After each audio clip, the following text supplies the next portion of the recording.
So these are the influential people of the Civil War by Sienna Moore. Abraham Lincoln was the 16th President of the United States, as he played an essential role of the Civil War. As a lawyer in Springfield, Illinois, he showed his craft in politics. As in 1834 through 1836, he had sat in the Illinois State Legislature and served a 2-year term. As 10 years later, in 1846, he would be elected in Congress to represent the Whig Party for a 2-year term as well. And in 1856, he would join the new Republican Party, and in 2 years, he would run as a candidate for the U.S. Senate in 1858. He would soon be nominated as a Republican candidate for president in 1860, although because of Lincoln's soon-to-be inauguration and fear that Lincoln would attempt to abolish slavery, 7 southern states left the Union to form the Confederate States of America before Lincoln's inauguration. For the first attack on Fort Sumter, Abraham had called for a 75,000 volunteer regiment to put down the rebellion, although this led to 4 more states to secede to the Confederacy. Even though the first and second years of the war there was not much hope for the Union, as they lost battle to battle, at the Battle of Antietam and the victory of the Union while pushing back the Confederates to Potomac,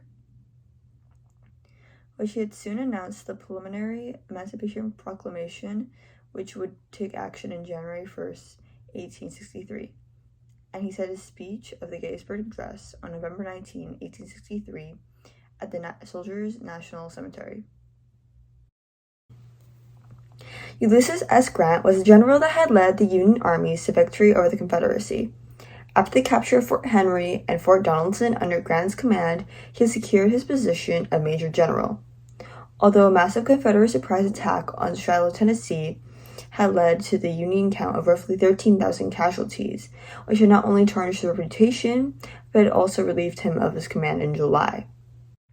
Although in July of 1863, while achieving to split the Confederacy into 2 along the Mississippi River under his command, by Abraham Lincoln, he became Lieutenant General in 1864, in which he had led Sherman to march to Atlanta, Georgia, which is now known as Total War, and Grant engaged in an attack on Robert E. Lee, which in the end ended the war for a long-year siege of Petersburg and Richmond, and this had led the Confederacy to surrender at the courthouse in April of 1865. Kathy Williams was the first and only documented African-American woman to enlist and serve in the United States Army during the Civil War.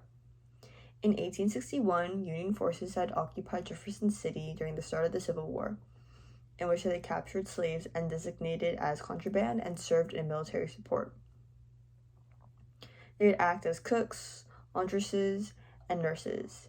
At 17, she would be serving as an army cook and washerwoman and served under the service of General Philip Sheridan, and witnessed the Red River Campaign and the Battle of Pea Ridge.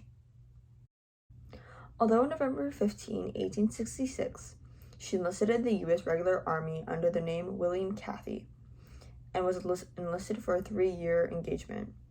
She was assigned to the 38th U.S. Infantry Regiment, and due to her frequent visits to the hospital, her post surgeon found out she was a woman, and was soon discharged by a commanding officer, Captain Charles E. Clark. Although soon after her discharge, she had enlisted in the Buffalo Soldiers, which was a new emerging all-black regiment. Although she had soon died from her disability, as she soon had neuralgia and diabetes, and also had all her toes amputated because she was denied from the military compensation. Jefferson Davis had originally graduated from West Point, in which he had served in both the Black Hawk and Mexican-American War. He had also served as President Franklin Pierce's Secretary of War, as he was elected to the U.S. Senate and had led Southern defenses. Although from the secession of Mississippi from the Union, he had offered services in which he became Major General in the Army of Mississippi. He was soon elected President of the Confederacy on February 18, 1861 in Montgomery, Alabama, in which their most successful move had come in June of 1862, in which Robert E. Lee had led the Army of Northern Virginia.